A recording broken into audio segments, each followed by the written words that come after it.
Hello everyone, welcome back once again. एक बार फिर से आप सभी का स्वागत है। आज की इस फ्री क्लास के अंदर हम कर रहे हैं क्या? हम कर रहे हैं आपकी एनसीईआरटी। अगर आप ध्यान से देखेंगे तो आपकी एनसीईआरटी के main important points, main important topics आपके ऑलरेडी कवर किए जा चुके हैं इन वीडियोस के माध्यम से। ठीक है, तो ये फ्री क्लासेस आपके लिए काफी यूजफुल है। आप देखिएगा पीपीटी के अंदर आपको यहाँ पर सवाल इन्हीं क्लासेस से आपको देखने को मिलेगा। ठीक है, और अगर आप चाहते हैं कि आपको और भी सवाल देखने को मिले तो आप ज्वाइन कर सकते हैं पीजीटी एस्टेट के लिए। आपका यहाँ पर फाउंडेशन कोर्स जो चल रहा है उसको आप ज्वाइन कर सकते हैं एंड आपको और सवाल वहां पर देखने को मिलेंगे। ठीक है, ओके, चलिए स्टार्ट करते हैं। ये आपकी जो 11th क्लास के इंपॉर्टेंट टॉपिक्स हैं, जो ग्लॉसरी है आपकी, उसका ये लास्ट वीडियो होगा। इसके साथ आपकी जो है 11th क्लास की एनसीईआरटी कंप्लीट हो जाएगी यहाँ पर। ठीक है, तो लेक्चर को आगे बढ़ाएं उससे पहले अगर अभी तक आपने इसको सब्सक्राइब नहीं किया है तो जरूर कर लीजिएगा, लाइक कर दीजिएगा और शेयर कर दीजिएगा अपने फ्रेंड्स के साथ, ताकि उनको भी मालूम पड़ सके कि आपको जो है मनोविज्ञान की तैयारी आपकी कराई जा रही है बीपीएससी पीजीटी एस्टेट के लिए, बिल्कुल ही फ्री ऑफ कॉस्ट। चलिए यहाँ पर ध्यान देंगे क्या लिखा हुआ है। क्रमिक अधिगम दिया हुआ है, सीरियल लर्निंग दिया हुआ है। सवाल पीजीटी का देखिए आएगा। अनुक्रियाओं की एक श्रृंखला को उनकी प्रस्तुति के सुनिश्चित क्रम में सीखना, वो क्या कहलाता है? वो कहलाता है आपकी सीरियल लर्निंग। ठीक है, जो भी अनुक्रिया कर रहे हैं आप, जो भी रिस्पॉन्स कर रहे हैं, उसको एक सीरीज में, एक श्रृंखला को उनकी प्रस्तुति के सुनिश्चित क्रम में सीखना, वो क्या कहलाता है? Serial learning. पहले ये सीखा, फिर ये सीखा, फिर ये सीखा, इस प्रकार से सीरियल वाइज लर्निंग आपकी चलती है। कहाँ देखने मिलेगा आपको? आपको देखने मिलेगा चैप्टर नंबर 6 अधिगम लर्निंग के अंदर। उसके बाद देखिए अगला है यौन हार्मोन, सेक्स हार्मोन्स। आपने तो पीजी वाला लेक्चर देखा था हमारा ना, पिट्यूटरी ग्लैंड वाला, वहां से देखिए अब कहानी कैसे लिंक होती है। जनन प्रकारों और गौण यौन लक्षणों के निर्धारण के लिए जनन ग्रंथियों द्वारा स्रावित पदार्थ, यथा स्त्री में एस्ट्रोजन और पुरुष में टेस्टोस्टेरोन। लिख के चलिए, इंपॉर्टेंट सवाल आपको मिलेगा। स्त्री में क्या निकलता है? एस्ट्रोजन निकलता है। पुरुष में क्या निकलता है? टेस्टोस्टेरोन निकलता है। कहां से निकल रहा है? जनन ग्रंथियों से निकल रहा है। और ये जो आपकी जनन ग्रंथियां हैं, इनको सिग्नल कौन देता है? सिग्नल कौन देता है? सिग्नल देता है आपका मास्टर, आपका बॉस। कौन? Pituitary gland. पिट्यूटरी ग्लैंड का कौन सा वाला भाग? आपका एड्रीनल वाला भाग, क्योंकि पोस्टीरियर वाला जो है आपका पश्च वाला भाग है, केवल दो चीजें निकालता है, आपका ऑक्सीटोसिन और वासोप्रेसिन। इसका आपका यहाँ पर सेक्स हार्मोन से कोई संबंध नहीं है। जो आपका अग्रपीयूष ग्रंथि है उसका संबंध होता है। यहाँ से एक चीज निकलती है जो जाके आपके गोनेड्स में बोलती है कि अब महिलाओं के अंदर एस्ट्रोजन निकलेगा और पुरुषों के अंदर वहां पर टेस्टोस्टेरोन निकलेगा। Welcome to psycho professor. अब देखिए अगला, आकृति स्थैर्य की बात करें, शेप कंसिस्टेंसी की बात करें। इसमें ज्ञान की किसी वस्तु को भिन्न कोण से देखे जाने पर भी उसका रूप स्थिर रहता है। ठीक है, आप एक पेन को देख रहे हैं किसी भी एंगल से, पेन आपको वैसा ही दिखेगा। बात कर रहे हैं किसके बारे में? बात कर रहे हैं आपकी शेप कंसिस्टेंसी के बारे में। याद करिए, आप जब पढ़ रहे थे सी से आपको मिला था कंसिस्टेंसी के बारे में, आपको बताया था दो तीन प्रकार की होती है, उनमें से एक प्रकार कौन सा है आपका? यहाँ पर शेप कंसिस्टेंसी की बात हो रही है। इंपॉर्टेंट है, आकृति स्थैर्य की बात पीजीटी के अंदर सवाल पूछेंगे, घुमा फिरा के ध्यान रखना है आपको। ओके, अगला देखिए समानता, सिमिलैरिटी की बात कर रहे हैं। और देखिए उसी का दूसरा भाई मिल गया आपको यहाँ पर, साइज कंसिस्टेंसी। पहले इसको देख लेते हैं। परिचित वस्तुओं को उसी आकार में देखने की प्रवृत्ति, जबकि वस्तु की रेटिना पर पड़ने वाली प्रतिमा भिन्न भिन्न होती है। ठीक है, ये क्या है आपकी? ये आपकी साइज कंसिस्टेंसी है। दोनों में देखिए फर्क आपको यहाँ पर दिखाई दे रहा होगा। हल्का सा माइनर सा फर्क है यहाँ पे, उसी फर्क को आपको समझना है। और अच्छी तरीके से फर्क को समझना चाहते हैं तो ज्वाइन करिए फाउंडेशन कोर्स। थोड़ा सा प्रमोशन था, बट ठीक है। आप यहाँ पे देखिए, यहाँ पे दो चीजें हैं। एक है आपकी आकृति स्थैर्य के बारे में और दूसरी है आपकी आकार स्थैर्य के बारे में। आकृति अलग चीज होती है, आकार अलग चीज होती है, इस बात का आपको ध्यान रखना है। ये जो छोटा सा डिफरेंस है यही आपको सवाल में घुमाएगा पीजीटी के अंदर। ठीक है, अभी तक पूछा नहीं है, आने की प्रबल संभावना है आपके 3.0 4.0। ठीक है, ओके, अगला देखिए समानता की बात कर रहे थे। गेस्टाल्ट सिद्धांत, जिसके अनुसार वस्तु या उद्दीपक जो आकृति, आकार अथवा तीव्रता आदि में समान होते हैं, एक इकाई के रूप में दिखे जाते हैं। कॉमन सी बात है, सिमिलैरिटी की बात कर रहे हैं, आपके गेस्टाल्ट नियम है। अगला देखिए कंकालीय पेशियां क्या है? स्केलेटल मसल्स की बात हो रही है, यहाँ पे न्यूरॉन्स की बात नहीं हो रही, ध्यान दीजिएगा।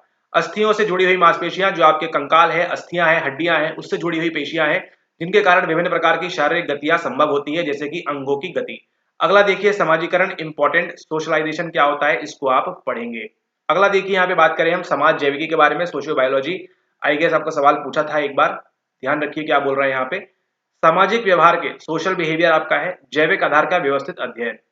जो भी आप सोशल व्यवहार कर रहे हैं उसमें आपकी बायोलॉजी क्या काम कर रही है, ये पूछ रहे हैं आपसे। अगला देखिए समाजशास्त्र की बात है, सोशियोलॉजी।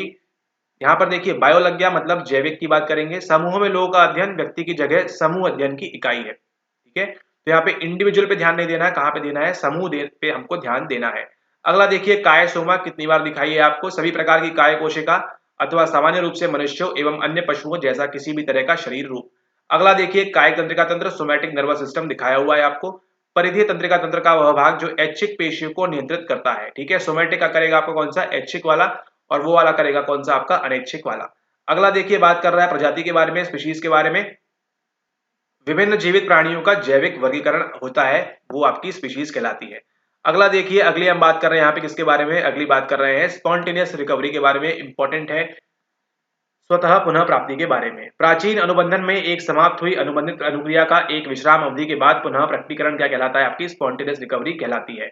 मानकीकरण देखिए, स्टैंडर्डाइजेशन क्या है, प्रतिनिधि व्यक्तियों के एक बड़े समूह पर लागू करने के बाद किसी परीक्षण के लिए मानक तथा समान प्रणाली स्थापित करने की विधि। आपको बताया था कोई भी क्या करते हैं, मानक सेट करते हैं। आईक्यू का हमने मानक सेट कर दिया इस प्रकार से, ठीक है। ओके, अगला देखिए स्टिमुलस की बात हो रही है। अब ये क्या बताना है, स्टिमुलस पर्यावरण में स्थित कोई सुपरिभाषित तत्व जो प्राणी को प्रभावित करता है तथा जो प्रकट अथवा अप्रकट अनुक्रिया को जन्म देता हो, ठीक है। तो आपकी माता पिता भी क्या है, एक स्टिमुलस है, और आपकी जो है मतलब वो भी आपके स्टिमुलस है। अगला देखिए संरचनावाद की बात करते हैं, स्ट्रक्चरलिज्म की बात कर रहे हैं। विलम वुंड के साथ संबंध मनोविज्ञान का वह उपागम जो चेतना की संरचना कैसे बनी है, कॉन्शियसनेस और उसकी संक्रिया ऑपरेशन को अथवा मानव मन को समझना चाहता है। अगला देखिए यहाँ पे सर्वेक्षण की बात कर रहे हैं, सर्वे की बात कर रहे हैं। किसी दी हुई जनसंख्या में प्रदत्त प्राप्त करने के लिए लिखित प्रश्नावली अथवा वैयक्तिक साक्षात्कार का उपयोग करने वाली अनुसंधान विधि। अगला देखिए सिंपैथेटिक नर्वस सिस्टम, अनुकंपी तंत्रिका तंत्र आ गया, कितनी बार आएगा, फिर से देखिए। स्वायत्त तंत्रिका तंत्र का वह भाग किसका है, स्वायत्त का, यानी कि एएनएस का भाग है, जो शरीर को सचेत करता है तथा दबावमय स्थितियों में उसकी ऊर्जा को गतिशील बनाता है। उसके बाद देखिए यहाँ दिया है आपको साइनेप्स के बारे में, जिसको हम क्या कहते हैं, जिसको हम कहते हैं तंत्रिका कोश संधि। प्रेषित करने वाली तंत्रिका कोशिका के अक्षतंतु के अग्रभाग और प्राप्त करने वाली तंत्रिका कोशिका के पार्श्वतंतु अथवा काय कोशिका के मध्य का संधि स्थल जो है इस प्रकार से आपको यहाँ पर देखने को मिलता है। तो ये जो है आपका साइनेप्स कहलाता है। इस संधि स्थान की छोटे से अंतराल को संधि स्थलीय खंड कहा जाता है। तो जो भी आपका न्यूरोट्रांसमीटर है, जो भी आपका रसायन है, केमिकल है, वो यहाँ पर इन छोटे छोटे भागों में यहाँ पर छूटता है। अगला देखिए संधि स्थलीय पुटिका की बात करें, सिनेप्टिक वेसिकल की बात करें। संधि स्थल की घुंडियों में पाई जाने वाली संरचनाएं जो संधि स्थलीय खंड में तंत्रिका संचारक के मुक्त होने से पहले उन्हें संचित करती है, ठीक है। जो जहां पे आपके न्यूरोट्रांसमीटर तंत्रिका संचारक भरे रहते हैं, वो कहाँ की जगह होती है, वो ये वाली जगह होती है। अगला देखिए वाक्य विन्यास की बात करते हैं, सिंटेक्स की बात करते हैं। स्वीकार्य वाक्यांश या वाक्य बनाने के लिए शब्दों को संयोजित करने के नियमों से संबंधित। तो शब्दों के जो नियम होते हैं वो किसके आधार पर होंगे, आपके वाक्य का विन्यास किस प्रकार से होगा उस प्रकार से होंगे। अगला देखिए स्वभाव, टेम्परामेंट क्या होता है, किसी व्यक्ति की व्यवहार शैली और अनुक्रिया करने का विशेष तरीका। ध्यान दीजिएगा आपकी 12वीं कक्षा की एनसीईआरटी में एक टेबल दी हुई है इस प्रकार से, उस टेबल को अच्छे से रट लीजिएगा, ठीक है। कि टेम्परामेंट क्या होता है, कैरेक्टर क्या होता है, ट्रेट क्या होता है, वहां पे सब कुछ लिखा हुआ है शील गुण वगैरह के बारे में, ताकि आप कंफ्यूज ना हो और एग्जाम के अंदर अच्छे से हिट कर सके। अगला देखिए शंखपाली की बात कर रहे हैं यहाँ पर बात कर रहे हैं टेम्पोरल लोब के बारे में। प्रमस्तिष्कीय वल्कुट, prefrontal, not prefrontal but cortex का वह भाग जो कानों के ऊपर पड़ा रहता है, ये आपके कान है, यहाँ पे क्या है, टेम्पोरल लोब है। इसके अंतर्गत श्रवण क्षेत्र भी शामिल है, ठीक है। ऑडिटरी कॉर्टेक्स यही मिलेगा। इनमें से प्रत्येक श्रवण सूचनाएं प्राथमिक रूप से सामने के कान से प्राप्त करता है, ठीक है। ओके, आगे देखते हैं यहाँ पे टेक्सचर ग्रेडियंट। ये बात करता है रचना गुण प्रवणता के बारे में, दूरी का एक संकेत जो इस बात पर आधारित है कि वस्तुएं जितनी अधिक दूर होती हैं वे अपने लक्षणों और विवरणों को खो बैठती हैं। अगला देखिए चेता के थैलेमस की बात कर रहे हैं, थैलेमस की बात कर रहे हैं, थैलेमस की बात कर रहे हैं। इसी का छोटा भाई होता है हाइपोथैलेमस। मस्तिष्क का संवेदी स्विचबोर्ड उस मस्तिष्क स्तंभ के ऊपर स्थित है। यह संदेशों को वल्कुट में संवेदी ग्रहण क्षेत्रों में भेजता है और जवाबों को अनुमस्तिष्क और मेडुला में प्रेषित करता है। जवाब कहाँ कर रहा है, अनुमस्तिष्क यानी सेरेबेलम और मेडुला में प्रेषित कर रहा है।